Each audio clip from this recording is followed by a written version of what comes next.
Shiv Sena UBT प्रमुख उद्धव ठाकरे ने चुनावी बांड मुद्दे पर भाजपा पर हमला बोला है। उन्होंने कहा है कि ये भाजपा का नाम भ्रष्ट जनता पार्टी है और उसका असली चेहरा लोगों के सामने उजागर हो गया है।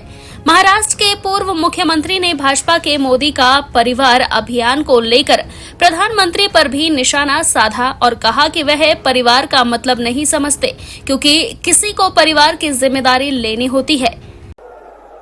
मंच पे उपस्थित सभी मान्यवर नेतागण और मेरे सामने लाखों की संख्या में उपस्थित मेरे देशभक्त देशप्रेमी भाई और बहनों, हम सबको पता है कोई चुनावी रैली नहीं है। अपनी दो बहनें हिम्मत से लड़ रही है। अगर बहन हिम्मत से लड़ रही है तो भाई कैसे पीछे रहेगा। और इसलिए हम सब दोनों अपनी जो बहनें हैं, कल्पना जी हैं, सुनीता जी हैं, आप चिंता मत करो। सिर्फ हमें नहीं, पूरा अपना देश हिंदुस्तान आपके साथ में है। देश में जो स्थिति है मैं दोहराना नहीं चाहूंगा। कुछ दिन पहले आशंका थी कि क्या हमारा देश तानाशाही की ओर चल रहा है, लेकिन अब वो आशंका नहीं रही, अब वो सच्चाई है। अगर बीजेपी सरकार को ऐसे लग रहा होगा कि अरविंद जी को अरेस्ट किया, हेमंत जी को अरेस्ट किया तो लोग डर जाएंगे, लेकिन उनको आज तक पता नहीं, उन्होंने अपने देशवासियों को कभी पहचाना नहीं। मेरे भारत का हर कोई डरने वाला नहीं, लड़ने वाला है।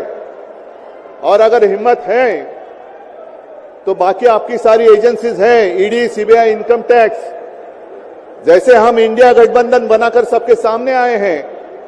अगर आप में हिम्मत है तो बीजेपी को मैं कहता हूं, चुनौती देता हूं कि बाकी सारी लोगों को छोड़ दो, आप सीधा आपके बैनर पर लगा दो कि बीजेपी के साथ जो 3 साथी पार्टी है वो ईडी, इनकम टैक्स और सीबीआई है। लेकिन अब समय आया है, कितने दिन तक हम उनकी आलोचना करते रहेंगे। अब तो उनका सपना ऐसा है कि 400 पार। मैं पूरे देश को आह्वान करना चाहता हूं कि एक व्यक्ति और एक पार्टी की सरकार देश के लिए खतरनाक हो गई है और अब वो समय आया है कि एक पार्टी और एक व्यक्ति की सरकार नहीं चलेगी। पूरे देश को मैं आह्वान करता हूं कि हम सबको अब चाहिए, मजबूत देश चाहिए और मिलीजुली सरकार हमें लानी ही होगी। देश में जितने सारे प्रांत हैं, जितने सारे राज्य हैं, उनका सम्मान करने वाली सर्वतोमुखी सरकार अगर हम लाते हैं तो ही देश बच सकता है, नहीं तो फिर आपका सवाल है, आपका भविष्य आप किसके हाथ में देना चाहते हो। हम सारे आए हैं चुनाव के प्रचार के लिए नहीं आए हैं, हम प्रजातंत्र की रक्षा के लिए आए हैं। और कैसी सरकार है, अरविंद जी के ऊपर इल्जाम लगा दिया, डाल दिया जेल में। हेमंत जी के ऊपर इल्जाम लगा दिया, डाल दिया जेल में। ये कौन सा तरीका है।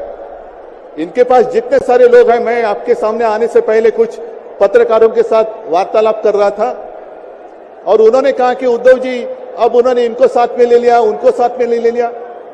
जिनके ऊपर भ्रष्टाचार के आरोप खुद भाजपा ने लगाए थे, उनको उन्होंने वॉशिंग मशीन में डालकर साफ सुथरा नहला धोला कर अपने मंच पर विराजित कर दिया।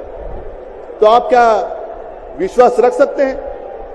जितने देश में भ्रष्ट लोग हैं, उन सारे लोगों को इकट्ठा लेकर बीजेपी देश को विकास के राह पर लेके जा सकता है। भ्रष्ट लोग देश का विकास कर सकते हैं। तो ये सारी उनकी जो बातें हैं, आज जो अपनी रैली है, किसी ने कहा कि बीजेपी ने इस रैली को ठगों का मेला कहा है। क्या आप सारे लोग ठग हैं। मेरे देश के वासी, मेरे देश प्रेमी लोग क्या ठग हैं। ये तो भ्रष्ट लोग हैं, भ्रष्टाचारी लोग हैं जो भाजपा में है, जुमलेबाज लोग हैं। और मैं ये भी जानता हूं, मुझे याद है कि कुछ दिन पहले उत्तर भारत के सारे किसान दिल्ली आना चाहते थे, नहीं आने दिया। उनके जो रास्ते थे उसमें खिले डाल दिए, उनके ऊपर टीयर गैस छोड़ा, लाठीचार्ज किया। तो मैं पूरे देश के किसानों का आह्वान करता हूं, आप अन्नदाता हो, अन्नदाता देवो भव हमारी संस्कृति है। जो सरकार किसानों को आतंकवादी मानते हैं और जो सरकार किसानों को दिल्ली आने से रोकती है, तो पूरे अब समय है कि पूरे देश के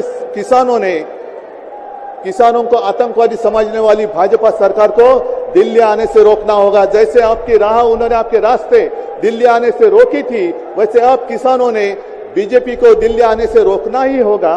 और एक नारा जो मैंने मुंबई में दिया था, वो जो कहते हैं कि आपकी बार 400 पार, मैं आपको आह्वान करता हूं कि जहां से आप आए हुए हैं, आप जाओ, अपने घर पे जाओ, जहां भी जाएंगे गांव में जाओ, लेकिन एक नारा आपको देना होगा तानाशाही के खिलाफ, अब की बार भाजपा तड़ी पार,